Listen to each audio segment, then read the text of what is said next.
Hello' দাদাসকল ভাইসকল, good morning. মই আগতেও কৈছিলোঁ, মৰ্ণিংটো গুড হৈ থকা নাই।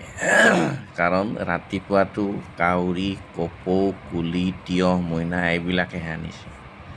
তাতে এই অজানা প্ৰাণীবিলাকক সহায় কৰাৰ কাৰণে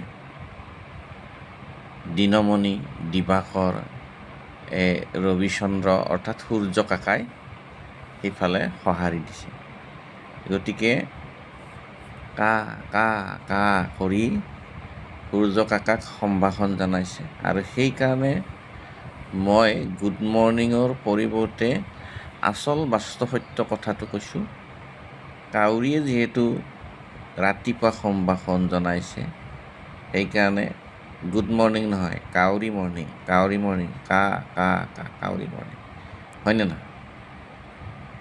গতিকে গুড মৰ্ণিঙৰ আগমুহূৰ্তত কোনো নুঠাতে, বিচনাৰ পৰা নুঠাতে, কাউৰীয়ে যিহেতু সম্ভাষণ জনাই উৰি উৰি কা কা কা, সেইকাৰণে কাউৰী মৰ্ণিং। আৰু এটা বিশেষ কথা, পইচা পাতি নহ'লে শ্ৰীমতীৰো মুখখন বেয়া হয়, অন্দলোৱা মুখ ক'লা, ঠিক একদম বাৰিষাৰ মেঘৰ দৰে কালকুট হয়। সেই সময়তো শ্ৰীমতী কিবা ক'লি, মই গুড মৰ্ণিং বুলি বিকৃত মন্তব্য দিয়ে, সেইটো এটা কাউৰী মৰ্ণিং হৈছে। সম্ভাষণটো গালি নামৰ বাক্যবাণেৰে আহি গুড মৰ্ণিং, কাউৰী মৰ্ণিং কৰে। সেইকাৰণে মই গুড মৰ্ণিং বুলি কোৱাৰ লগে লগে শ্ৰীমতী গালি দুলি পাৰি একেবাৰে কাউৰী মৰ্ণিং কৰি দিয়ে। দুটা। ৩ নম্বৰ হ'ল নাই। তাৰপিছত একদিন মই সুধিলোঁ, মানুহবিলাকে যে নাই বোলে,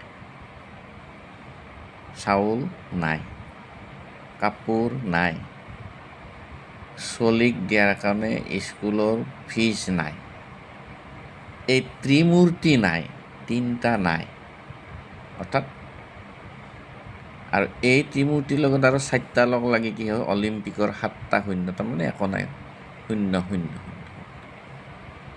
ঠিক এই শূন্য থকা নাই শব্দটোৰ সূত্ৰ কি? নাই কাক বোলে, হয়নে? নাই।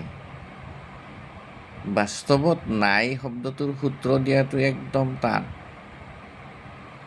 কিন্তু কালি মই আৱিষ্কাৰ কৰিলোঁ, বটতলাত এটা চুপাত পশ্চিমত মতাটোৱে মদ খাইছে ৰাতি। তাৰপিছত তিৰিটোৱে গালি পাৰছি। মতাটোৱে মদটো খাইছে, দিনত খেলা ধূলা খেলাই বহুত পইচা খৰচা কৰিছে, চেছ কৰিছে, খেদাইছে, তাৰমানে হাতছি খেলা। ঘৰত তিৰিটো যেতিয়া কিবা কানি কৈছে বোলে বাজাৰ ক'ত আৰু মুনুৰ কলম ক'ত, মুনুৰ কাৰণে বহি যে আনবা দিছিলোঁ ক'ত, সেই মদটোত খাই সি কৈছে নাই। গতিকে এই নাই শব্দটোৰ সূত্ৰ বিচাৰি হাহাকাৰ কৰি থকা কথাখিনি মই পালোঁ। তাৰপিছত দুয়োটাৰ মাজত অন্তৰ্দ্বন্দ্ব তুংগত উঠিল, অৰ্থাৎ কাজিয়া লাগিল। লাগাতে পুৰুষটো দুটামান তাৰমানে তিৰিটোক ঢাকা গল্টা কৰি হেৰি কৰাৰ পিছত তিৰিটো বিচনাৰ তলত সোমাই নহা হৈ থাকিল। বাস্তৱত সেইটোৱেই হ'ল নাই। তাৰপিছত মই সেইকাৰণে কি কওঁ, হোৱাট ইজ দিছ কাঁচামুৰি, হোৱাট ইজ দিছ বল্লি মাছৰ পিচ। তিৰি মৰদে কাজিয়া লাগছি, তাৰপিছত নাই বুলি তিৰিটোক দুটামান ঘচা মাৰছি, তিৰি নহা হৈ থাকিল বিচনাৰ তলত সোমাই, সেয়ে হ'ল নাই। তিৰি নহা হৈ থাকিল বিচনাৰ তলত সোমাই, বিচৰি মুঠে পোৱা নাই, সেয়ে হ'ল নাই। তাৰমানে কাজিয়া পেচাল কৰি ক'ৰবাত নিৰুদ্দেশ হৈ থকা ব্যৱস্থাটোৱে হ'ল নাই। ঠিক এই ধৰণে মাজে মাজে কেতিয়াবা হাস্যব্যংগ কথাবিলাক মনত পৰে। আৰু এসপ্তাহ আগত মই দৰ্জা খিৰিকী মেলি সুন্দৰকৈ শুই আছোঁ, তেতিয়া ৰাতি 1:30 বাজছে। এটা চোৰে আন্দাজ কৰিছে বোলে ভাৰত দাসৰ ঘৰত সোমাব পাৰিম নিশ্চয়। তাৰমানে ই আজি নিতাল মাৰি খুন্তি মাৰি আছে, কিন্তু সি নাজানে মই যে একদম চালু বস্তু। আৰু মই ঘুমটি মাৰিলে একেলগে দুটা চকু দি ঘুমটি নামাৰো, এটা চকু কিন্তু উজা কৰি থৈ দিওঁ, মেলি থৈ দিওঁ, আৰু এটা চকু দি ঘুমটি মাৰি দিওঁ। কথাটো এই।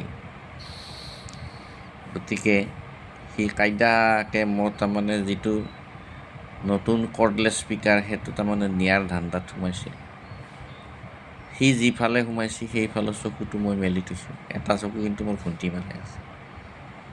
সি হাত মেলাৰ লগে লগে থাপ মাৰি ধৰি দুটামান ইংৰাজী অসমীয়া শাওন ভাদত দিলোঁ না। দিয়াৰ পিছত দুখ পাইছোঁ, কষ্ট পাইছোঁ, নহয় তক জেলত নেদিলেও হুলত দিম। কোনে ৰক্ষা কৰিব আজি, মতিহাৰী ৰক্ষা কৰিব না কাতিহাৰী ৰক্ষা কৰিব? দিগদাৰ আছে।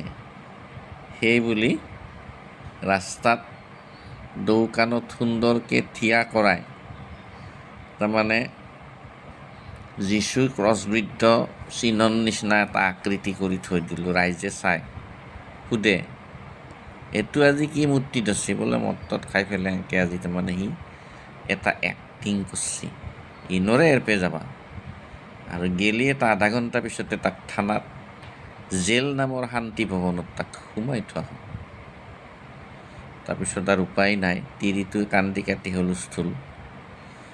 গতিকে কৈছোঁ দুনাই যাতে এই দবলা মই খুলি থওঁ দৰ্জা ঘৰত। বহুত চোৰে মোৰ তাতে সোমায় কিন্তু খুন্দা খাই গুচি যায়। গতিকে সেই মন্ত্ৰপাত কিন্তু মই কাকো শিকা নাই। মোৰ ঘৰত চোৰ সোমালে সি ধৰাত পৰিবই, নহ'লে ক'ৰবাত বেৰাত বজি থাকিব।